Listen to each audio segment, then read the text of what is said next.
when we moved to Cody. See, and Charlie was 9 months old, something like that.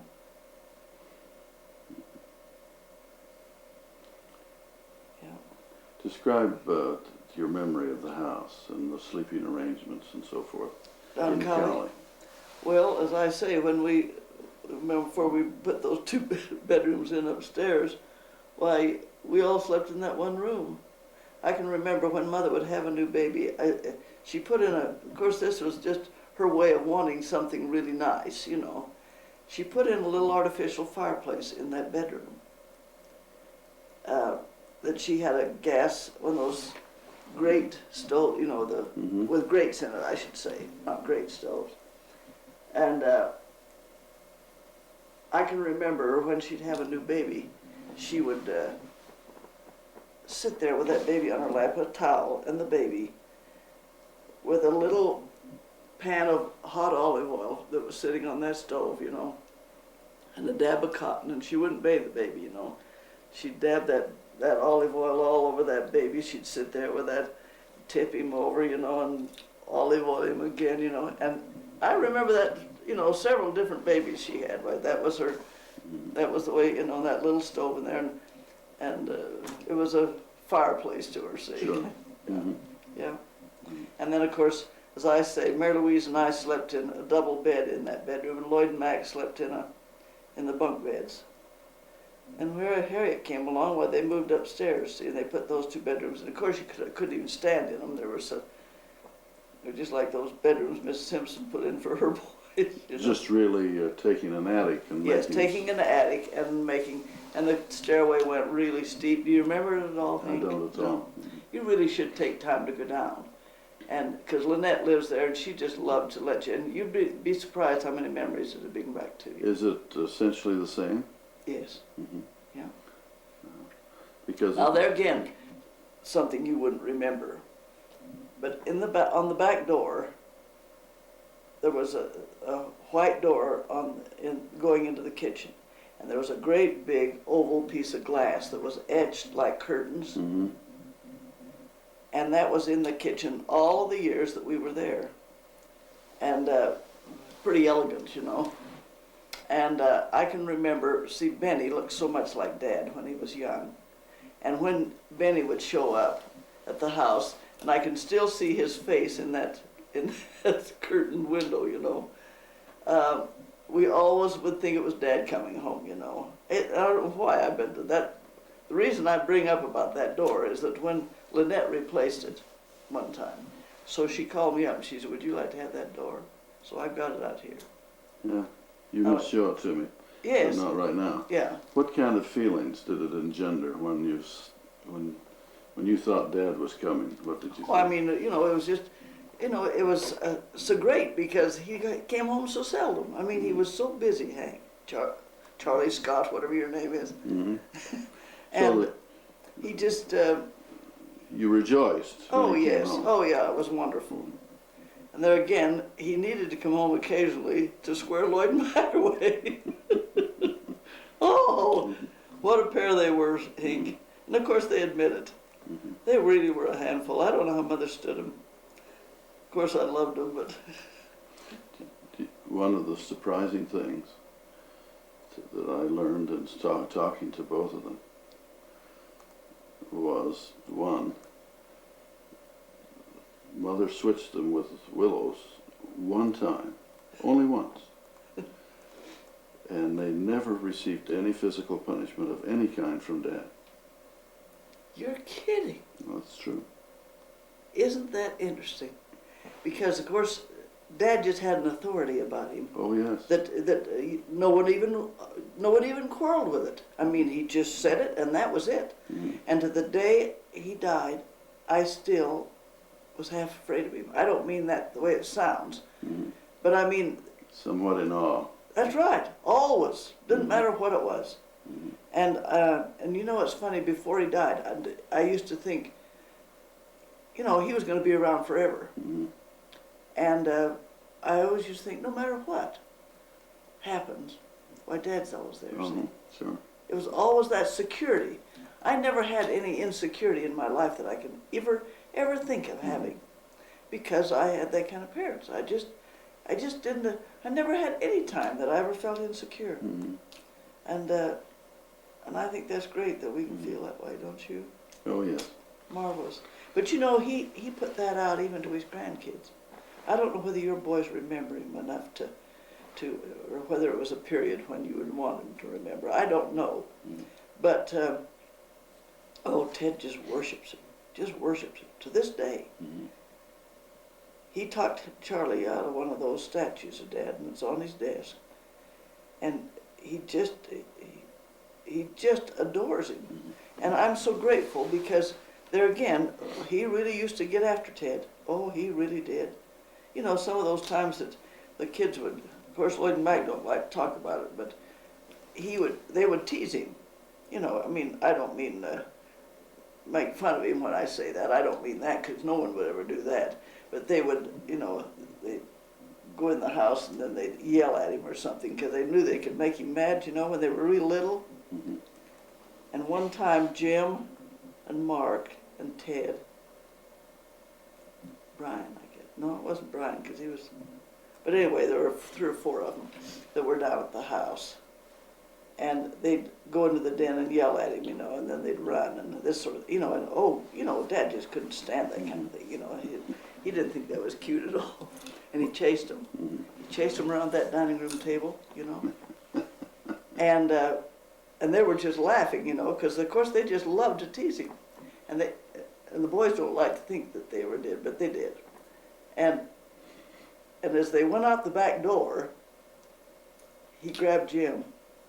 You know, he grabbed him by the belt as he went out the door. He was the last one, you know. So Jim got the punishment. But they all still just loved him, you know, because they were really little. Tell me what you remember about the relationship between Mother and Dad in the Cowley years.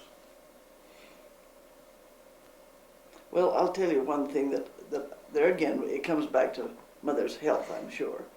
But being a little girl, I wanted Mother and Dad to be somebody, if you know what I mean. I don't.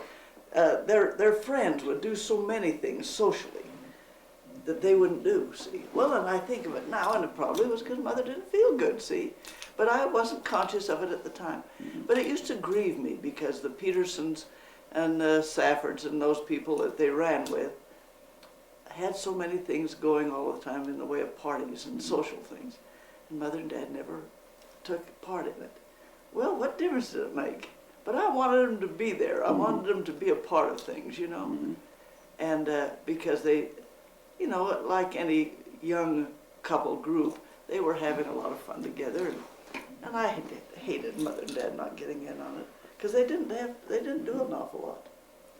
But of course, when he was home, why, he was home. And then when he was gone, why, he was gone such a long time. Mm-hmm. Of course, Lloyd and Mac got in on so much of Dad because to get them out of Mother's hair, he'd take them with him, and they had no business being in a cow camp or a road building camp or anything at those years because they were too young. Mm-hmm. But Still, they have good memories of it. Of course they do. Sure. And it was not uncommon for boys pretty small to be given.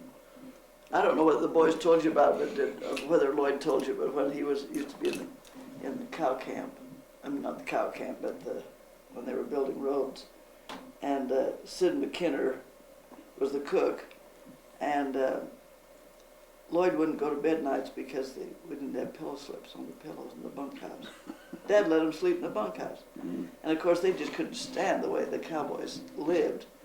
And so Dad would have to go and get Sid to give him dish towels to put over the pillows so that the boys would go to sleep, you know. That, of course, is suggestive of what they were used to at home. Sure. And of course this is one of the things, and Lloyd and Mac and I have talked about it so much, because it went down all the way to you, you know, to your life. But Mother, I don't know whether you're conscious of it or not, but Lloyd and I never went to school until we were in the 3rd grade. We were taught by Verla Lewis over at the old Lewis Hotel, Mm-hmm. you know, the old Lewis home. And Verla taught us. Just the And two I of you, or were Just there the two others? of us, Mhm. no. And why she did it, I'll never know. I just don't know. Mhm. But Well- it could have been something personal, but it, Well, see, remember that I didn't go to the first grade. no, I didn't know that. Dwayne Patterson and I were taught by Dwayne's mother. Is that We're in right? the first grade. Because mother didn't, for some reason, did not approve of the woman who was the first grade teacher at the time, and apparently persuaded Mrs. Patterson that her feelings were Justified. justified.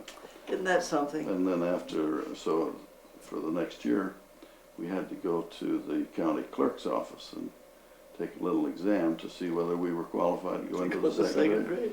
Well, mother had strong feelings about those things. There again, her feelings about education must have been very strong because she wouldn't let Lloyd, and of course that's how come Lloyd was in the same grade I was, all through school. And I always disliked it because Lloyd always was taking my, you know, taking care of me. Mhm. And I hated it when we were kids. Because you can't do this, and you can't do that, and you can't go this point, and you can't, you know, he was always taking care of me. And he was smart and I wasn't, Uh-huh. so that he was always, you know, oh. But anyway, But you really are a highly intelligent woman. well, I mean, I just wasn't good in math and all those things that Sure. you think I was being smart, you know. I just don't go that way. Mhm. You're a right brain person. Yes. But anyway, I remember going to the school over there with just Lloyd and I, and of course as a result we were ready for the third grade at the same time. I don't remember what we were talking about that I brought that up. What was it you asked me? I can't remember. But I backed up for that reason. Mhm. I can't remember, Hank. But we were talking, my last question had to do with the relationship between your mom and dad in the Cowley years. And you haven't really answered that. How do you, Well, there again, Hank, I just wasn't too conscious. I don't remember Mother and Dad ever fighting, you know, quarreling, I should say, because she was a soft touch, you know. She never would, she just let him say what he wanted to say and then get along. I'm kind of like that too. Mhm. You know, I mean, I would go through anything to keep from having a wrangle. well, And, blessed are the peacemakers. Boy, I tell you, I just don't like it. Makes me physically ill, and so I won't let that happen. And Mother was kind of like that. I've got a lot of Welch in me, a lot of Welch. Mhm. Lloyd has too. Mm-hmm. You ever notice that? Mm-hmm. Yeah. But anyway, I don't honestly remember anything in particular about them. But there again, it's just because being a kid, I wasn't conscious of it. And if it had been bad, I maybe would have remembered it because it would have affected my life. But as it was, everything went so smooth, I just didn't. What And role? you know, I think about it, Hank, and think of the things that they must have denied themselves with that many children. And you know, that year that there were 5 of us in college, this is one time I do remember. Mac was at Wisconsin, Lloyd was at Wyoming, I was in Chicago, Mary Louise was in Missouri at Stevens, and Harriet was at Minnesota. And Dad never quarreled with us about where we wanted to go to school. How did he ever manage it? Can you imagine what that must have cost him? I mean, comparatively speaking. Mm-hmm. I just can't imagine it. Ooh. But he never quarreled with us if we wanted it. That's what we got. Within reason. Mm-hmm.